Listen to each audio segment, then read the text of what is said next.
The order came through the radio in broken fragments, static, shouting, then silence. Boots slipped in the mud as gunfire tore through the trees. Metal screamed. A flare burst overhead, turning the night blood-red for half a second, long enough to see her. A lone female soldier stood at the edge of the clearing, hands half raised, rifle dangling uselessly from one frozen arm. Her breath came in sharp, panicked bursts, fogging the air as enemy voices closed in. Then the words crackled through every receiver on the channel. She is to surrender immediately. No one questioned the order. No one hesitated. What no one realized was that this would be the last recorded moment she ever existed, because what happened next was never written down, never photographed, and never officially acknowledged. And yet, dozens of men would later swear they saw something that night, something that should have been impossible. The year was 1944. The location, a fractured stretch of Eastern Europe, where frontlines shifted so fast that maps became outdated within hours. She was part of an auxiliary reconnaissance unit, one of several female soldiers assigned to intelligence, communications, and forward observation. Their missions were quiet, precise, and often undocumented. Her unit had been tasked with monitoring enemy movement near a critical supply corridor. If that corridor fell, entire divisions would be cut off, and thousands of soldiers could be surrounded within days. Officially, she didn't exist. Her name appeared on no public roster. Her orders were transmitted verbally. Even her rank was deliberately vague, which meant that if something went wrong, there would be no rescue, no inquiry, no explanation. And as the night deepened and enemy patrols closed in, no one realized the real threat wasn't the soldiers approaching from the forest. It was the order that had just been given. At 02:17 hours, command intercepted an unexpected transmission. It wasn't enemy chatter and it wasn't friendly traffic. The signal appeared briefly, weak but unmistakably deliberate, cutting across an otherwise controlled channel. Analysts initially assumed equipment malfunction, but the message repeated, identical each time, short, encoded, completely out of place. When the code was broken, the room fell silent. The message contained only one line: the woman must not be captured alive. No signature followed, no unit designation, no authentication code, just the sentence sitting there like a mistake no one wanted to acknowledge. This wasn't protocol, this wasn't doctrine, and it wasn't written in any operational manual. Moments later, before anyone could respond or even question its origin, a second transmission cut through, this one clear, unencrypted, and chillingly direct: order her to surrender. The contradiction was immediate and terrifying. If she must not be captured alive, why issue a surrender command? Officers argued in overlapping voices. Some demanded verification. Others insisted the order be carried out immediately. Radios crackled as time slipped away in seconds that suddenly felt irreversible. Out in the forest, unaware of the debate unfolding miles away, she heard enemy voices growing closer, boots snapping branches, metal clinking against gear. Her breathing quickened as she pressed against the tree line, waiting for instructions that would decide everything. Then her radio came alive. No hesitation, no explanation, just a single command, calm and final: lay down your weapon, step into the clearing. And in that moment, before she moved, before anyone could stop what had been set in motion, the next 90 seconds began counting down, silently determining whether anyone would survive to tell the truth at all. The moment her boot crossed the invisible line separating cover from exposure, the forest seemed to recoil. Mud sucked at her soul with a wet, resisting sound, forcing her to shift her weight awkwardly, breaking the rhythm of her movement and drawing her attention painfully to every step. Her breath rasped in her chest, louder now than the distant artillery that had faded into a dull, intermittent thud somewhere beyond the horizon. The air smelled of damp earth, burned propellant, and pine sap crushed under frantic boots. Somewhere to her left, enemy voices sharpened in tone, no longer searching, no longer cautious. This was the sound of men who believed they were moments away from taking a prisoner. Her radio crackled again, violently this time, erupting with overlapping voices that trampled over one another in urgent contradiction. One voice ordered her to halt immediately. Another repeated the surrender command word for word mechanically, as if reading from a script. A third voice broke through briefly, strained and unfamiliar, urging her to drop and run, before vanishing into static so thick it sounded almost deliberate. She tightened her grip on the rifle out of instinct rather than intent, fingers numb and slick with sweat, and attempted to chamber a round one last time. The bolt resisted, grinding halfway before locking in place, jammed with dirt and moisture accumulated during hours of crawling and waiting. She forced it again, teeth clenched, but the weapon refused her, becoming dead weight in her hands. Above the clearing, an enemy flare ignited without warning, hissing as it climbed, then bursting into harsh white brilliance that washed the forest in unforgiving light. For a heartbeat, everything was exposed, tree trunks glowing pale, shadows stretching grotesquely across the ground, soldiers frozen mid-motion as if caught in a photograph that would never exist. Faces flashed into visibility and disappeared just as quickly when the flare sputtered and died, plunging the world back into darkness that felt heavier than before, as if the light had been stolen rather than extinguished. Miles away, inside a reinforced command post carved into the earth, officers leaned over maps and boards that no longer made sense. Magnetic unit markers slid across surfaces marked with grease pencil lines that were already outdated, representing movements reported minutes ago that now conflicted with everything coming in, or failing to come in, over the radios. Coordinates were repeated, checked, recalculated, then rejected as impossible. Reports placed enemy patrols in 3 locations at once. Friendly units failed to respond to roll call, not with silence born of chaos, but with an absence that felt intentional. One officer tore his headset off, demanding to know why the channels were degrading simultaneously, why backup frequencies were showing the same behavior, why relays farther down the line were reporting clean disconnections rather than interference. No one had answers. On the ground, the effect was felt before it was understood. Radios did not die all at once.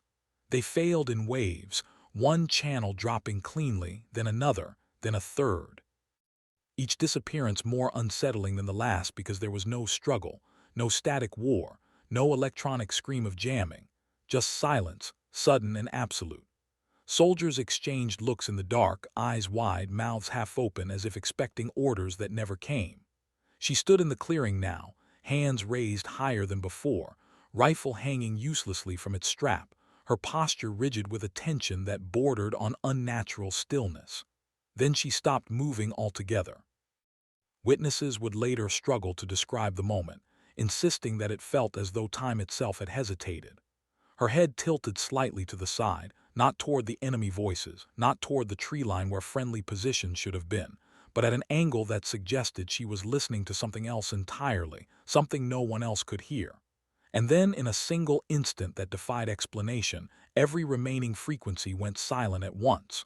Not jammed, not distorted, simply gone. The forest fell into a quiet so complete it pressed against the ears, making even seasoned soldiers acutely aware of their own breathing, their own heartbeat. A twig snapped somewhere nearby, sharp and final in the stillness, and that sound alone was enough to shatter whatever fragile sense of control still remained. The first gunfire did not come from the edge of the clearing, nor from the direction command had anticipated. It erupted deep within the tree line to the north, a sudden, violent burst that shattered the unnatural silence and sent echoes ricocheting through the forest. The shots were rapid and uneven, fired too quickly to be controlled, followed almost immediately by shouting that carried unmistakable panic. Enemy voices rose in confusion, overlapping and incoherent, as if orders were being issued and contradicted at the same time. One patrol broke formation entirely, scattering backward into the trees, boots pounding against roots and undergrowth as men shouted warnings that made no tactical sense to those listening. Another group fired blindly into the darkness, emptying magazines at shadows that refused to resolve into anything solid. A flare streaked upward, its trajectory crooked and hurried, but it fizzled before reaching full height, sputtering weakly and dropping back toward the ground like a dying ember. Friendly observers watching from concealed positions could only make out fragments through binoculars, movement too fast to track cleanly, shapes slipping between trees with an efficiency that felt deliberate rather than chaotic. Whatever was happening was not following any recognizable pattern of engagement. Back at command, the atmosphere shifted from confusion to dread. Attempts to re-establish communication continued without success, each unanswered transmission reinforcing the sense that the situation had passed beyond the reach of control. Then, without warning, fragments began bleeding through the silence. They were not clear messages, not full transmissions, but broken slivers of sound that slipped through as if by accident. One voice, breathless and strained, shouted that she had not fallen. Another insisted there was no body, repeating the phrase as though trying to convince himself as much as anyone else. A third voice, lower and shaking, claimed that orders no longer applied here. The fragments cut out as abruptly as they appeared, leaving behind a deeper unease than silence alone ever could. Inside the command post, a junior officer attempted to log the unfolding events in real time, fingers trembling as he typed each line with the awareness that this record might be the only thing anchoring the incident to reality. He documented the contradictory transmissions, the unexplained gunfire, the total communications blackout. For a brief moment the entry existed, visible on the screen, time-stamped and complete. Then, without warning or explanation, the text vanished. Not corrupted. Not partially erased. Gone. The officer stared at the empty field in disbelief, refreshing the display, checking backups, calling out to technical staff who could offer no explanation. The system showed no error, no record of deletion, as if the entry had never been made at all. On the ground, the firefight burned itself out as suddenly as it had begun. By the time the sky began to lighten with the first pale hints of dawn, the forest had fallen quiet once more. No further shots were fired. No voices carried through the trees. Units advanced cautiously into the clearing as daylight spread, weapons raised, nerves taut, expecting to find bodies, evidence, some tangible sign of the chaos they had witnessed and heard. They found nothing. The ground was undisturbed except for churned mud and broken branches that told no coherent story.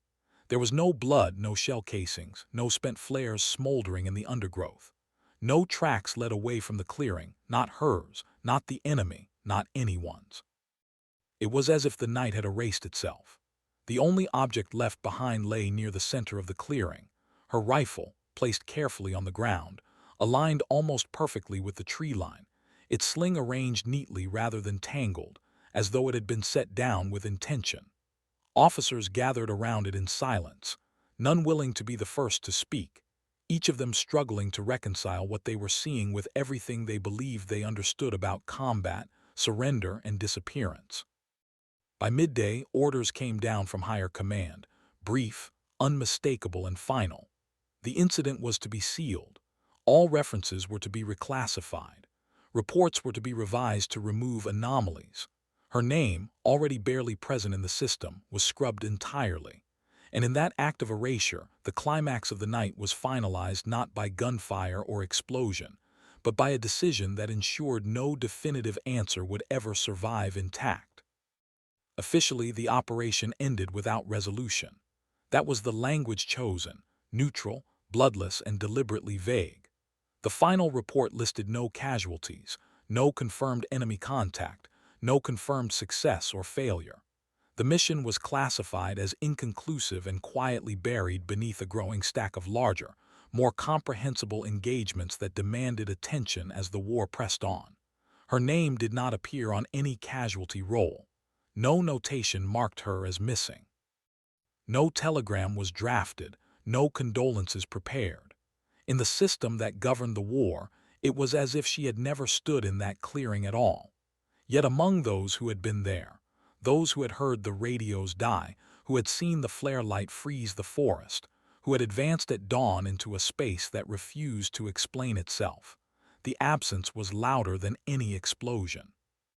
Orders arrived quickly in the days that followed, instructing units to avoid discussion of the incident and to refer any questions upward through channels that would never answer. Maps were revised, timelines adjusted. The night was folded neatly out of existence. Time passed as it always does, and with it came distance, first from the event, then from the war itself. Soldiers rotated out. Officers were reassigned. Some were killed in later battles. Others survived long enough to return home and attempt to rebuild lives that no longer fit who they had become. Official histories were written, revised, and published, their narratives smoothed into coherence. The clearing never appeared in them, but fragments began to surface in places history could not fully control. A signal operator's personal diary, discovered years later in a box of effects passed down through a family, contained a brief entry dated the night of the incident. The handwriting was uneven, the ink pressed too hard into the paper. It described a woman ordered forward, radios failing, as if the world had closed its mouth, and ended with a sentence crossed out so violently that it tore the page. She didn't disappear. Something took her. The entry was never explained further. In another archive, a classified memorandum referenced an anomaly during surrender protocol, noting irregular enemy behavior, unexplained communications failure, and personnel status unresolved. The memo offered no conclusions and no recommendations, only a directive that further inquiry was unnecessary. Decades later, when the war had receded into textbooks and commemorations, one retired officer agreed to speak privately, long after any consequences could matter. He insisted there be no recorder, no notes taken in his presence. His voice was low, his words measured, as if he feared that saying too much might still have consequences. He described the final moments before the radios went silent, the way she had turned her head, not toward the enemy, not toward her own lines, but slightly aside, as though acknowledging something that existed just outside everyone else's awareness. He said her expression was not fear, nor resignation, but recognition, as if she already understood that whatever was about to happen would remove her not only from the battlefield, but from memory itself. When asked what he believed happened to her, the officer did not answer directly. He only said that some orders were never meant to be obeyed, and some moments were never meant to be recorded. To this day, the remaining files are sealed, protected by classifications that outlived the war that created them. And whatever she saw in those final seconds, whatever followed the order to surrender, remains locked away, waiting in archives that history has chosen not to open.